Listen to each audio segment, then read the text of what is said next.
Buenos días. El día de hoy vamos a exponer sobre el neofascismo alemán. Primero, vamos a exponer sobre qué es el fascismo y el nazismo. Luego expondremos sobre qué es el neofascismo, unos cuantos casos relevantes en Alemania y después sobre qué es lo que ha llevado esta corriente a hacer en el mundo. Le damos paso a la compañera Anel.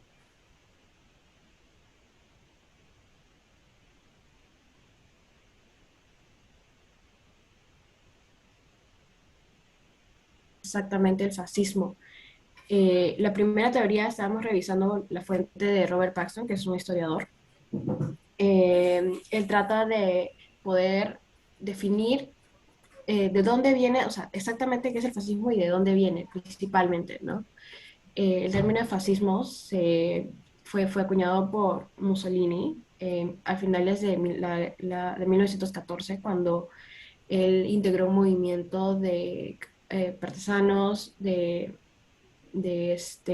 personas que venían de la Primera Guerra Mundial, en un intento de realizar el nacionalismo de Italia y que se pudieran unir a esta Primera Guerra Mundial, ¿no? Él también habla sobre la importancia que se le debe dar a dividir el fascismo entre la idea alemana, ¿no? Y la idea italiana, ¿no? Luego tenemos también a Blam Myers y a Passmore, que destacan especialmente esta misma diferencia que, que dice que mientras el fascismo de Mussolini eh, tiene como ideal una expresión de nacionalismo exacerbado, de un ultranacionalismo de derecha en cuanto a temas de llegar al poder, de instaurar una nación, ¿no? Que destaque, ¿no? Que, más importante y más importante con respecto a las demás, el fascismo alemán de Hitler era más, se evocaba más a una purificación racial y la conquista de Europa del Este. Sin embargo, aquí tenemos tres elementos claves también del fascismo que se repiten en diferentes autores, como es el ultranacionalismo, la revolución y el renacimiento. Pues el ultranacionalismo, como ya mencioné, es más que solamente un chauvinismo exacerbado, ¿no? Y la revolución a la cual se refieren no podemos asociarla con elementos, por ejemplo, socialistas o capitalistas, puesto que mientras que el socialismo y el capitalismo abogan más a una como un tipo de coalición en la cual se comparten elementos con diferentes naciones, ¿no? El ultranacionalismo, o sea, en el fascismo eh, se busca una primacía de específicas naciones con respecto al resto del mundo, y por eso es que a través de la revolución es que se logra este ideal, ¿no? Y tiene también esta clave renacimiento, que lo asociamos con la eugenesia, que como que desprecia todo multiculturalismo, mestizaje que puede haber entre diferentes razas, porque el fascismo realmente cree en la diferencia de razas. Luego tenemos al nazismo, que, bueno, etimológicamente es nacionalsocialismo, ¿no? Sin embargo, como ya también lo mencioné previamente, no es lo mismo que solamente mezclar socialismo y nacionalismo exacerbado, ¿no? La figura, por ejemplo, de Hitler en este movimiento es sumamente importante porque él empieza desde muy joven a construir este movimiento eh, que busca la segregación de la raza judía específicamente y el control por sobre diferentes naciones, la disgregación racial, pues, y la conquista de Europa del Este. Eh, Estas son algunas de las propagandas nazis que había en estos tiempos. Se exacerbaba el tema del el trabajo, la mujer y el dar la vida por la patria, ¿no? Eh, bueno,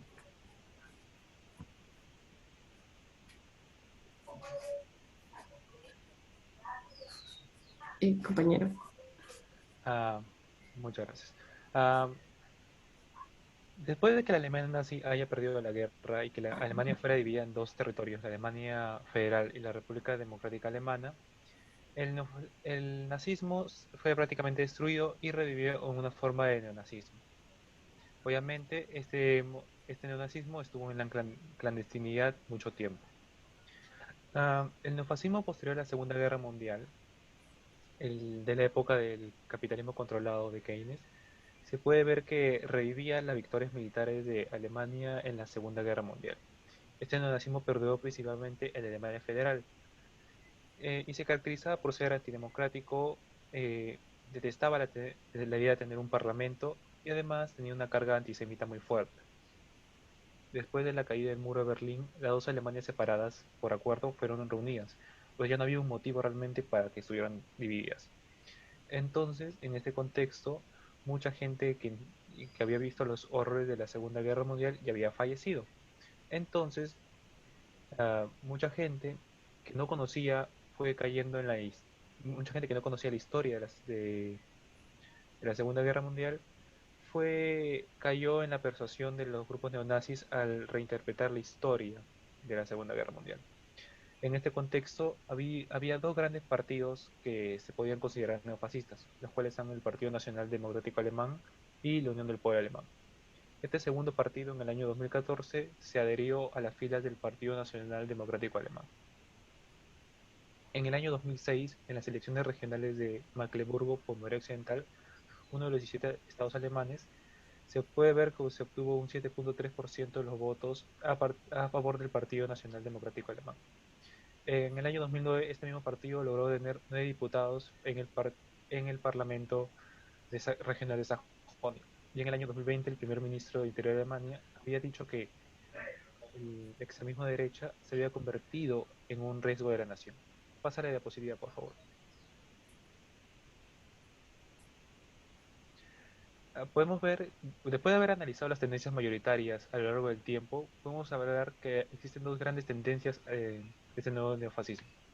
La primera es un neonazismo que busca un fascismo más clásico, digno de la Segunda Guerra Mundial.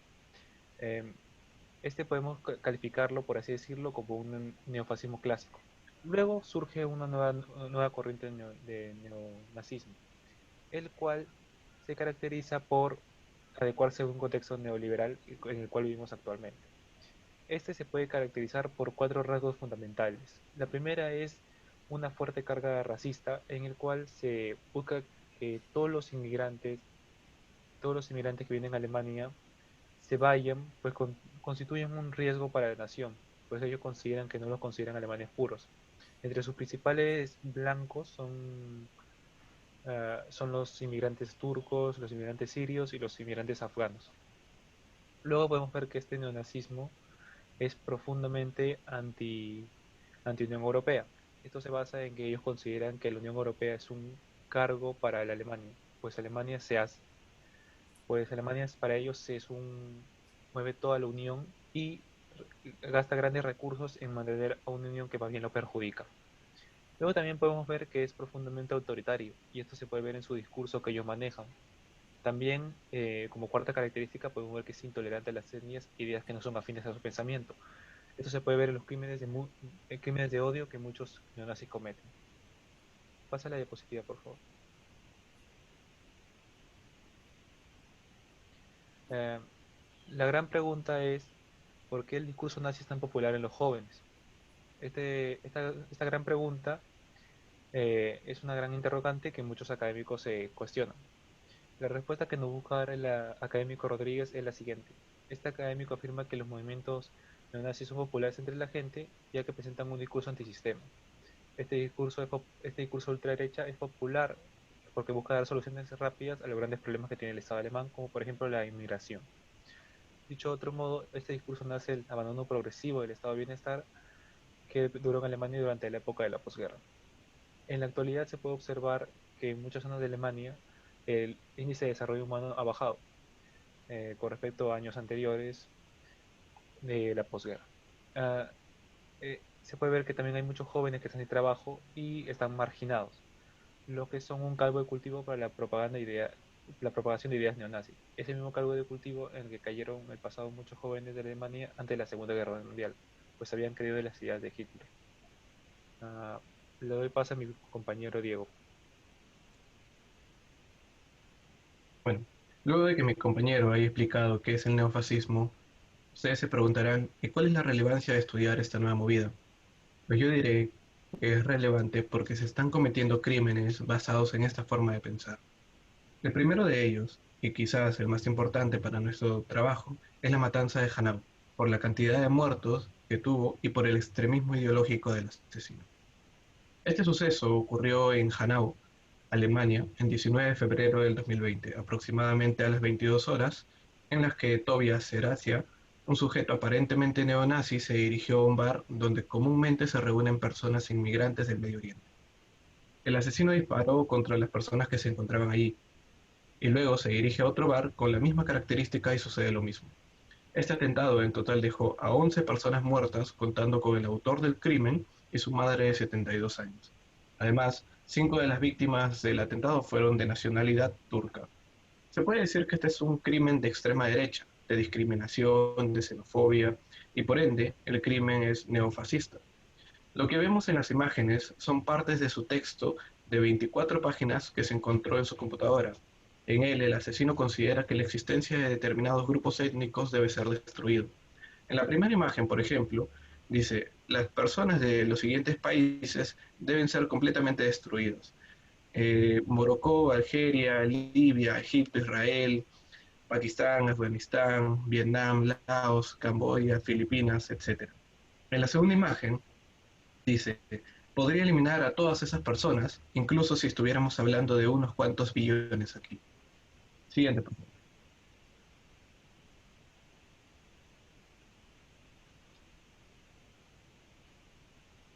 Así también, en Halle, en el 9 de octubre del 2019, Stefan Ballet, ciudadano alemán, va a una sinagoga con la finalidad de entrar en ella y disparar contra todos aquellos presentes. En ese lugar, la mayoría de los asistentes tenían procedencia judía, quienes celebraban la feria del Yom Kippur. El asesino se encontraba armado hasta con granadas. Su objetivo era claro, iba a cometer un crimen antisemita, quizás el más grande y con mayor cantidad de muertos desde la Segunda Guerra Mundial. Sin embargo, al verse frustrado, disparó contra dos personas que se encontraban fuera del lugar. Lo cierto es que, así no hubiera matado a nadie, su objetivo era claro, ya que se encontraba transmitiendo en vivo el ataque, al igual que el atentado en Nueva Zelanda. Es importante mencionar que el agresor fue condenado a cadena perpetua, lo cual nos demuestra que las autoridades alemanas han castigado ejemplarmente este tipo de crímenes. Siguiente, por favor. Por otro lado, un crimen que ha tomado mucha relevancia para el tema del neofascismo en Alemania es el asesinato de Walter Lübcke, miembro del partido Unión Demócrata Cristiana, quien no hizo más que respaldar la política migratoria que impulsó Angela Merkel, canciller de Alemania. Este funcionario siempre estuvo a favor de otorgar asilo a las personas que lo necesiten. El asesinato de Ludwig fue el primer asesinato de un representante electo alemán cometido por un simpatizante de ultraderecha desde 1945, según Müller, 2021. Por tanto, este crimen es de suma importancia, ya que nos demuestra que los grupos neofascistas son capaces de asesinar compatriotas alemanes que están en contra de estas ideologías extremistas.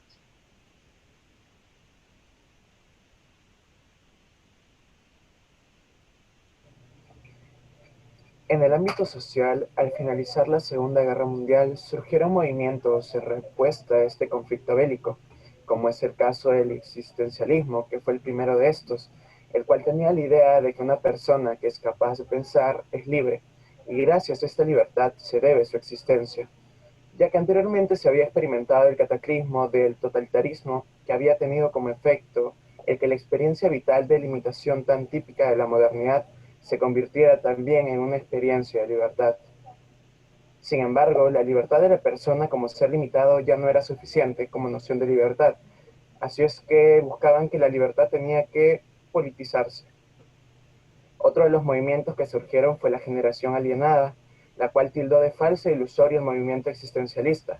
Este movimiento tenía una ideología que incluía la liberación sexual, ampliar la metodología de experimentación con drogas, y uno de sus eslogans más populares era "Lo pequeño es hermoso", el cual fue el primer paso para el postmodernismo, el cual es el último movimiento que surge, el cual fue un pluralismo de culturas resultado de los dos movimientos anteriores.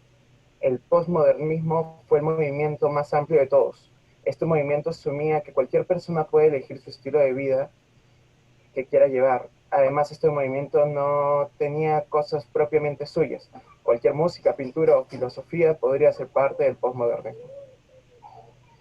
Luego, siguiente diapositiva, por favor.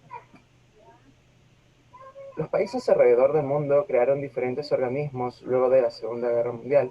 Tal es el caso de la Organización de las Naciones Unidas, que es la mayor organización internacional existente, que se define como una asociación de gobiernos global que facilita la cooperación de asuntos como el derecho internacional, la paz y la seguridad.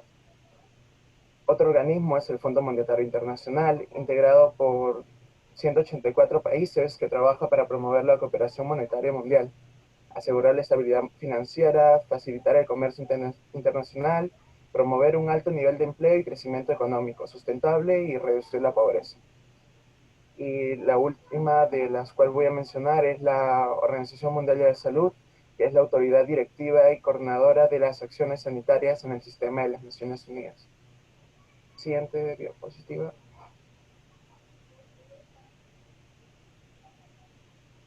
Por último, tenemos que todo el nazismo tuvo un gran impacto en la cultura popular. Esto lo podemos también ver reflejado en los filmes cinematográficos que se vieron. Uno de ellos es La Gran Evasión, donde en 1944 oficiales ingleses y estadounidenses trabajaron duramente un año para planear y ejecutar una fuga masiva de un campo de prisioneros nazis. El segundo es Salvar al Soldado Ryan, es después de en plena guerra, en plena Segunda Guerra Mundial, unos soldados norteamericanos deben arriesgar sus vidas para salvar a un soldado, James Ryan, que era importante y era clave para acabar la Segunda Guerra Mundial. En tercero tenemos Jojo Rabbit, que en la misma época del nazismo, un niño que pertenece a estas juventudes alemanas descubre que su madre tiene en el ático a una niña judía que le está salvando.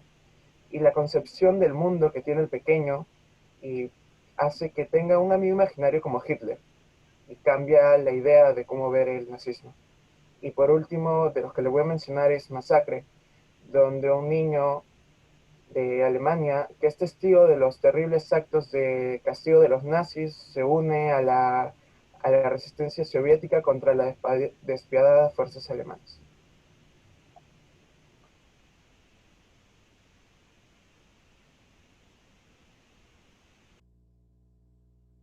Bueno, con respecto a los sitios de memoria, sabemos que cada año miles de personas, o cientos de miles, viajan a distintos lugares del mundo hacia Europa para conocer, pues, para hacer turismo y conocer aquellos lugares que sufrieron tanto durante la Segunda Guerra Mundial, o tal vez para rendirle honor a algún familiar suyo que falleció en este tan importante evento histórico, ¿no?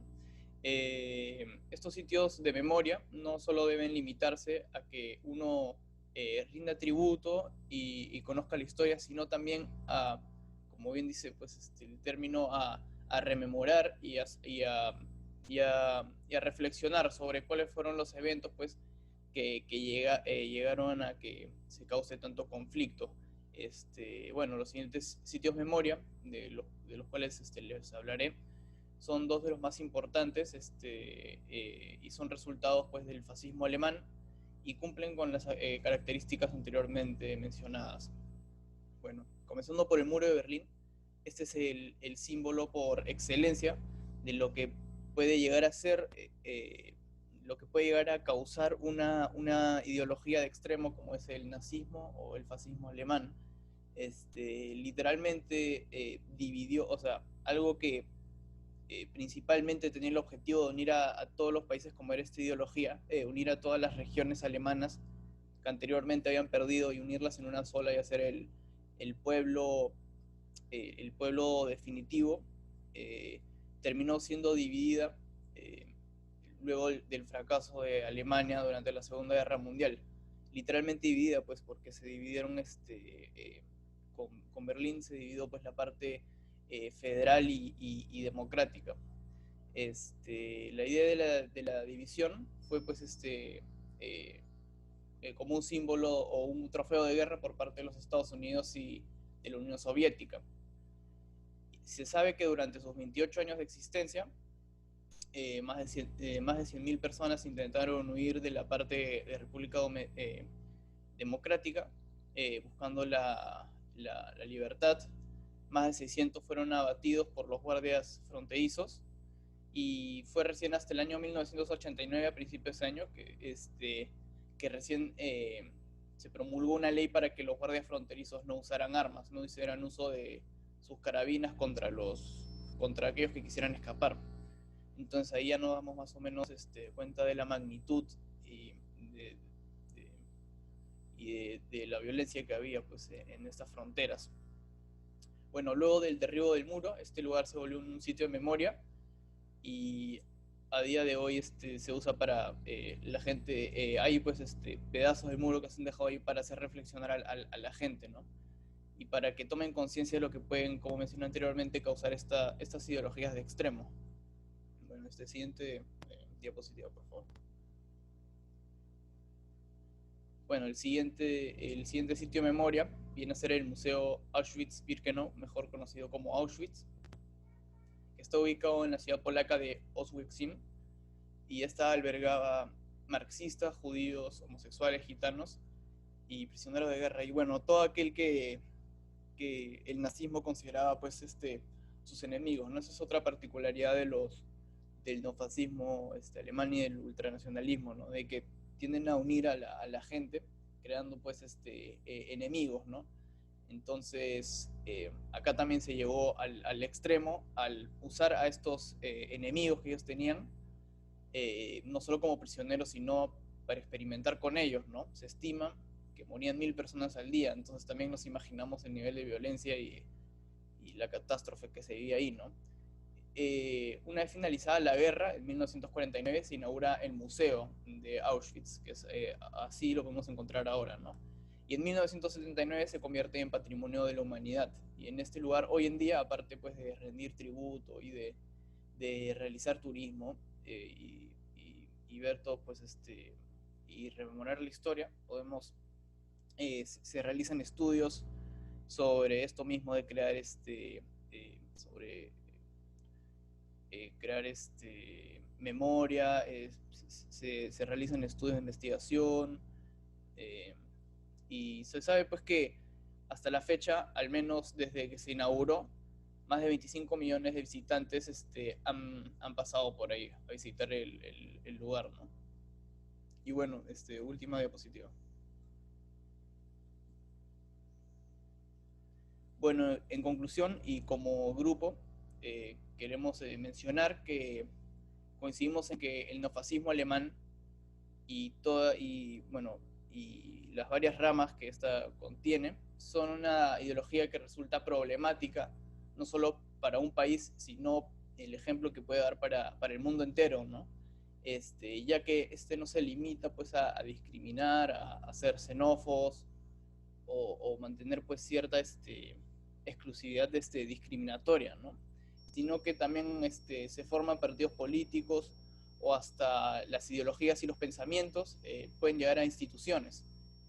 Entonces es nuestro deber como ciudadanos, como estudiantes, como miembros de una sociedad, el estar conscientes de los daños que ha causado anteriormente y que puede causar este tipo de ideologías de extremo, ¿no?